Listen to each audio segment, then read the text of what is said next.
ಏನು ಮಲೆನಾಡು ಶಿವಮೊಗ್ಗದಲ್ಲಿ ಮಳೆಯ ಅಬ್ಬರ ತುಸು ಕಡಿಮೆ ಆಗಿದೆ ಅಂತಾನೆ ಹೇಳ್ಬೋದಾಗಿದೆ. ಕಳೆದ 4-5 ದಿನಗಳಿಂದ ಮಳೆಯ ಆರ್ಭಟ ಹೆಚ್ಚಾಗಿತ್ತು. ಶಿವಮೊಗ್ಗ ಜಿಲ್ಲೆಯಾದ್ಯಂತ ಧಾರಾಕಾರ ಮಳೆ ಸುರಿದಿದ್ದರಿಂದ ಕಳೆದ 3-4 ದಿವಸಗಳಲ್ಲಿ ಶಾಲಾ ಕಾಲೇಜುಗಳಿಗೆ ರಜೆಯನ್ನ ಸಹ ಘೋಷಣೆ ಮಾಡಲಾಗಿತ್ತು.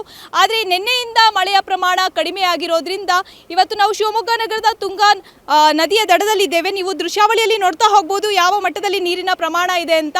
ಏನು ತುಂಗಾ ಗಾಜನೂರಿನಲ್ಲಿರುವ ತುಂಗಾ ಜಲಾಶಯದಿಂದ ಒಳಹರಿವಿನ ಪ್ರಮಾಣ ಹಾಗೂ ಹೊರಹರಿವಿನ ಪ್ರಮಾಣವೂ ಕೂಡ ತಗ್ಗಿದೆ ಅಂತಾನೆ ಹೇಳ್ಬೋದು. ಏನು ಒಳಹರಿವಿನ ಪ್ರಮಾಣ 38,413 ಕ್ಯೂಸೆಕ್ಸ್ನಷ್ಟು ಬರ್ತಾ ಇದ್ದು ಅಷ್ಟೇ ಪ್ರಮಾಣದ ನೀರನ್ನು ನದಿಗೆ ಹರಿಸಲಾಗ್ತಾ ಇದೆ.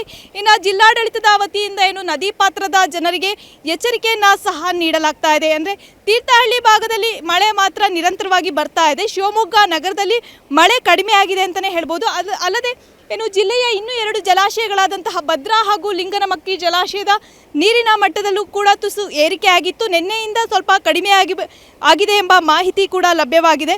ಒಟ್ಟಾರೆ ಹೇಳೋದಾದರೆ ತುಂಗಾ ಏನು ಅಬ್ಬರಿಸಿ ಬೊಬ್ಬರಿದಂತಹ ಮಳೆರಾಯ ಈಗ ಶಿವಮೊಗ್ಗದಲ್ಲಿ ತಣ್ಣಗಾಗಿದ್ದಾನೆ ಅಂತಲೇ ಹೇಳ್ಬೋದಾಗ್ತಾ ಇದೆ. ಕ್ಯಾಮ್ರಾ ಪರ್ಸನ್ ರಂಜನ್ ಜೊತೆ ಅಶ್ವಿನಿ ನಾಯ್ಕ, ಅಶ್ವವೇಗ ನ್ಯೂಸ್, ಶಿವಮೊಗ್ಗ.